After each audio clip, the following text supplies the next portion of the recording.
Sasagot po tayo ng katanungan. Katanungan po ay ganito. Ano ang 7 iglesia na nasa Asya?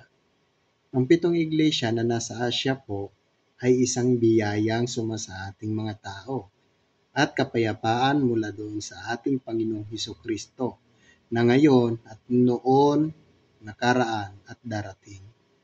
Ganito ang mababasa sa Pahayag 1 verse 4.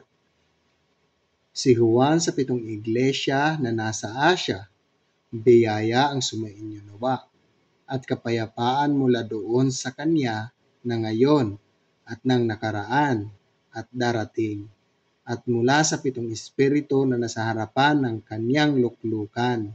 Ang tanong po ninyo, ano ang 7 iglesia na nasa Asya? Ang 7 iglesia na nasa Asya ay isang biyayang sumasa ating mga tao at kapayapaan mula doon sa ating Panginoong Hesukristo na ngayon at noon, nakaraan at darating.